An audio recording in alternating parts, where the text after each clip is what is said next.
right, folks, welcome back to episode 20, and it is time, dude. DW is back. Not only is it back, it's better than ever, man.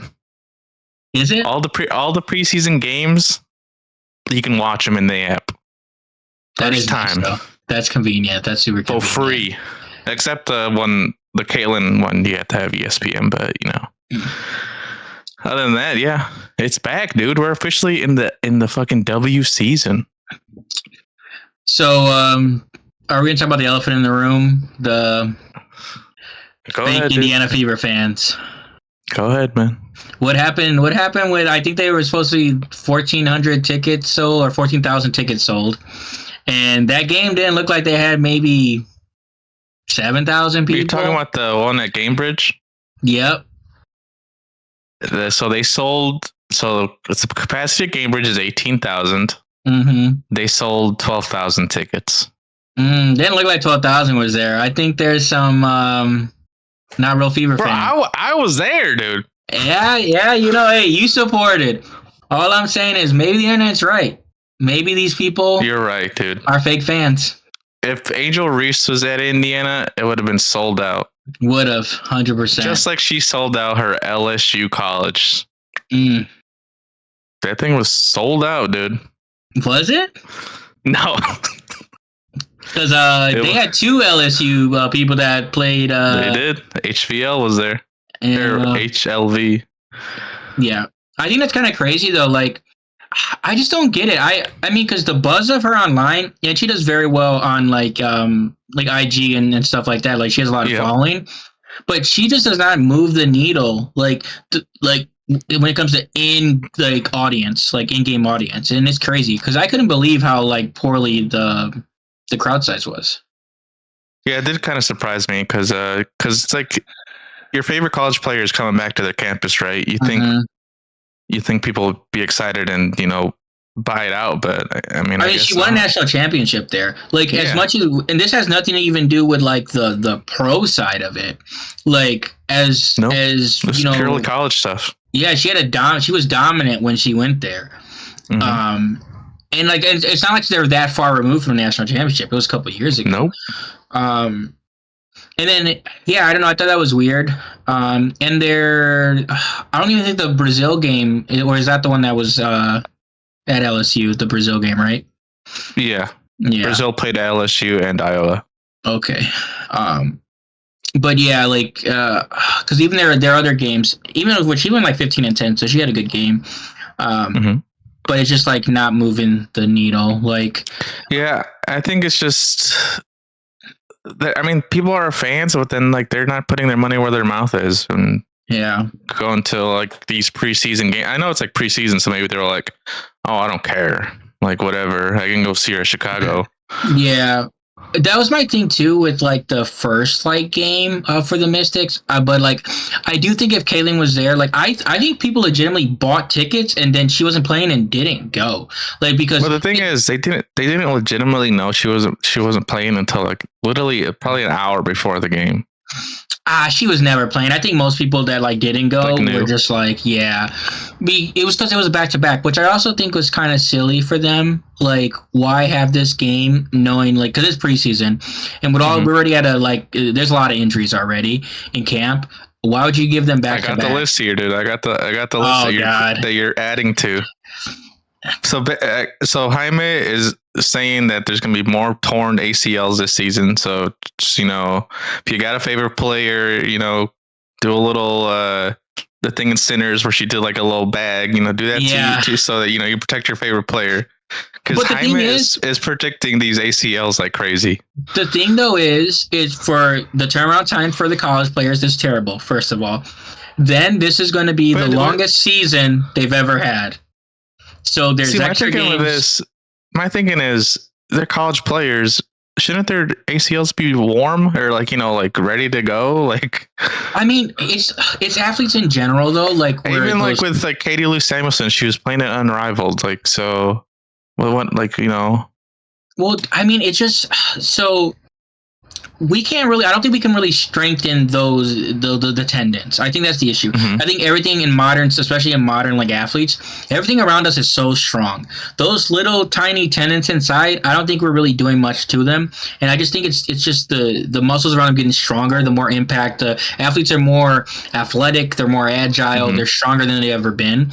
And I just think the joints are just gonna. The more you Can't play, handle the it. higher risk you're gonna have. And I just think that's all there is to it. Because it's happening in the men's games, it's happening in football, it's happening in Mhm. all kind of sports.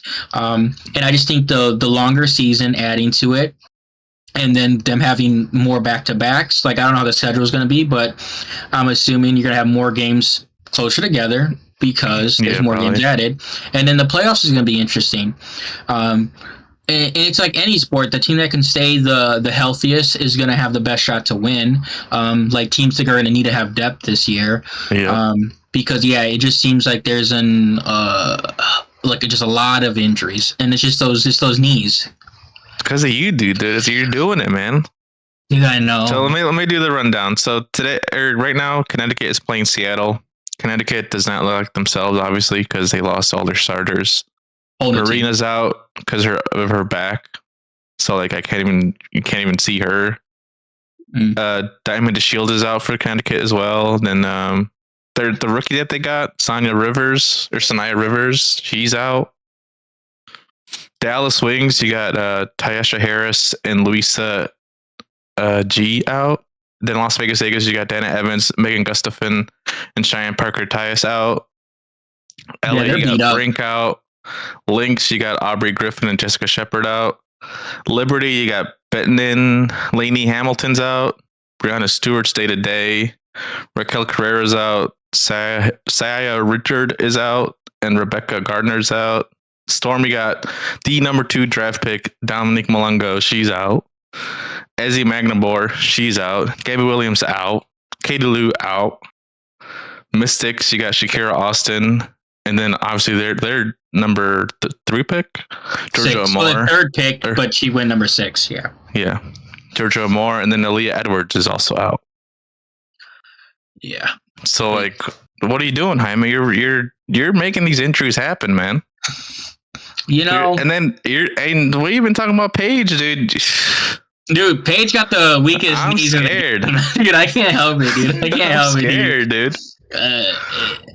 But the thing is, this whole thing with the Caitlin and her leg, dude. I was like, dude, you're fucking gonna jinx it, dude.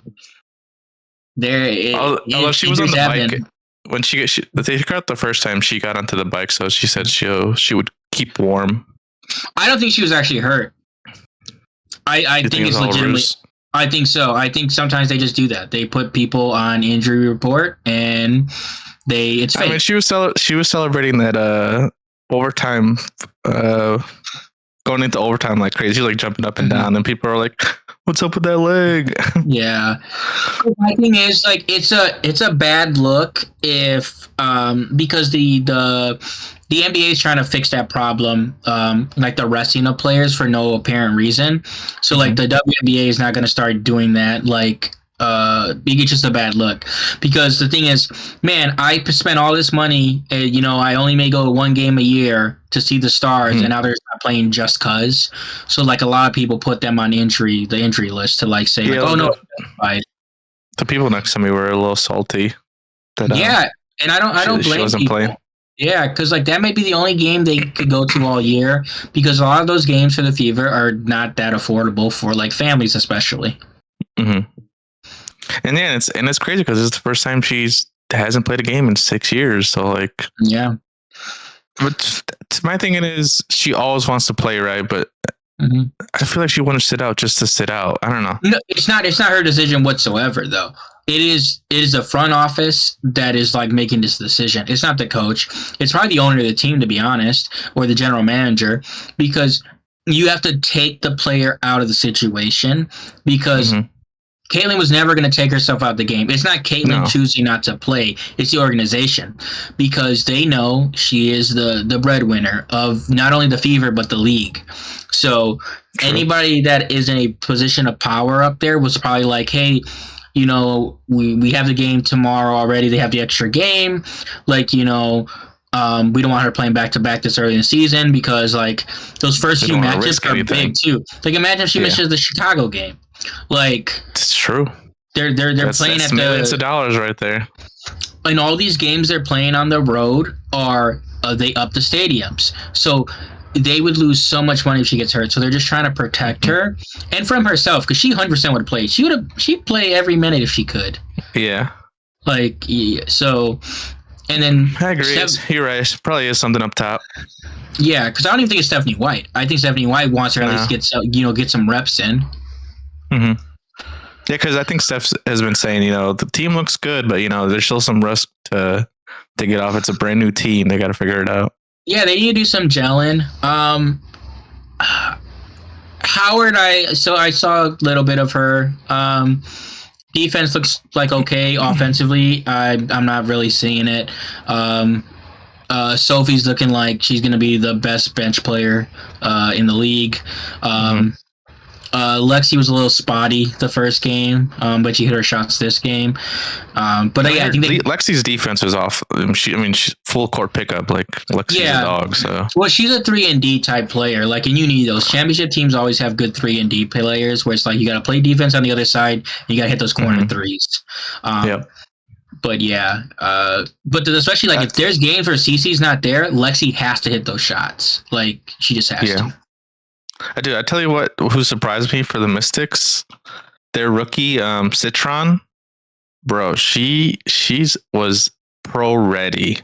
Yeah, the way she was hitting threes, man. Dude, she was answering three. Like, I'm not gonna say she's gonna be rookie of the year, but I'm keeping my eye on her because like she was pretty good. I thought, Yeah. I know she wasn't facing CeCe and all, but like still. Yeah, I mean. CeCe's not the greatest defender, though. Like, yeah, but it's like a different dynamic, when you're playing. For sure. Yeah, I mean, the speed of the game would have been totally different. Yeah, like, because like, no one can kind of run that offense the way CeCe can run that offense. So even when she's out, it changes the game plan for both teams. Yeah. But comment down below who you think is going to be rookie of the year this year. I know. Maybe not be so much in tune with this rookie class, but I'm saying Citron. It would have been a more, but her ACL torn because of Jaime. But and be careful for any Page fans. Jaime's gonna wish death upon her, or not death. Sorry, a torn ACL. I misspoke. A torn ACL. So the editor is not cutting that. By the way, I'm not cutting that. Comment down below your prayers for everyone. We'll see you guys next week.